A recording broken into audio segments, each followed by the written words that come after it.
you get your name? So yeah, Run so probably through like shit. so for people who don't know boxing, you don't spar when you first start. My first day starting, I sparred.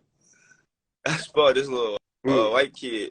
So like so imagine it's my first day. I really don't like I know how to street fight, but I don't really know nothing.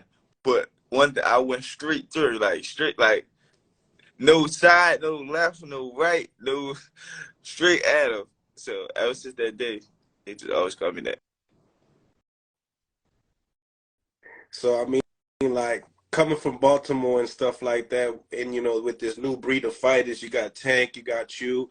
What would you have to say that what makes y'all different I versus all the think other that cities? grit, that determination, no matter how big we get, like you can see now, Tank still got that underdog mentality. Like even if you the eighth fighter, like Tank will go down as a Hall of Fame and a legend, but still to this day, he got that underdog, like he got to prove something mentality. I think that's just a Baltimore thing, man. From so low, we so small. It just that underdog mentality just remains in us no matter what.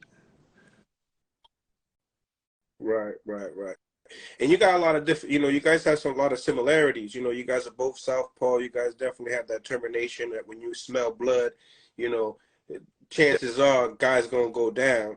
And the patience, you know what I'm saying? I definitely see a lot of the similarities. Now, is that like got to do with, Yeah, necessarily yeah, your coaches? maybe, and seeing a lot of different things. So like one thing about Tank, when Tank used to be going his places and exploring different things, and when I used to be going my places, he would always come back and like install them in me or like let me learn some things. And so he just always he always used to tell me like it get greater later. So like I might not some fights I might be doing great as soon as it start.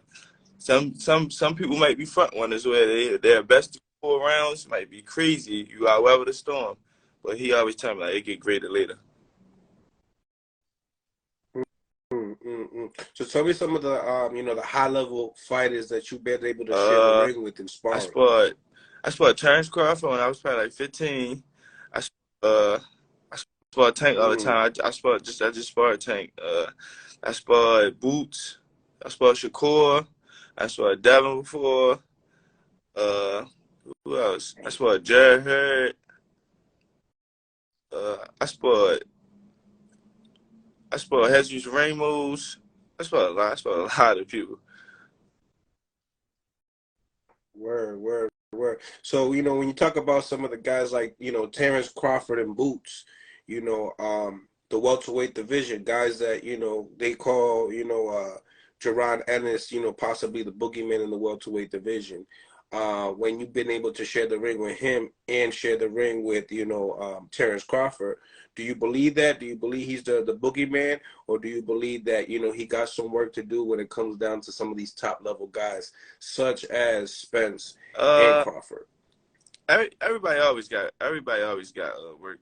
I feel like he don't lack. I feel like he don't lack the skill, but if anything, he may lack the like experience because them guys been in world title fights multiple times, big lights. So if anything, I feel like he would lack the experience, but not the skill.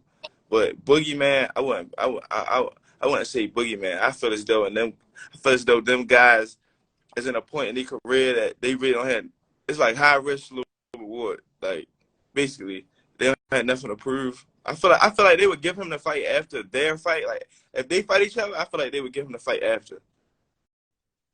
Right now, at that point in their Mm. stage in their life, I feel like they not jeopardized. Like it only makes sense for them to fight each other. That's what I feel like. Like not them being scared because they didn't fight. They didn't fought other guys.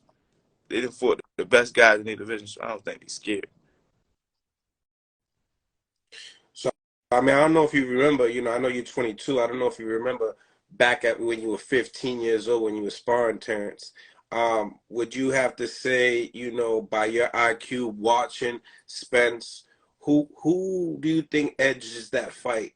Who do you think that's gonna Uh, win?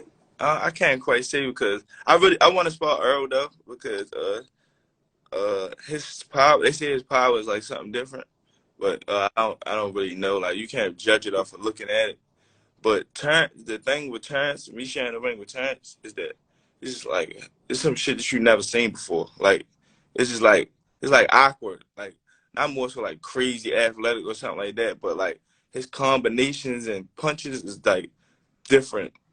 Like when you start to get high level, most people throw like the same thing. You know, a three coming in for a two, or like such and such. Certain combos go together, but he throw like random shots, like different, just like his own arsenal that he has.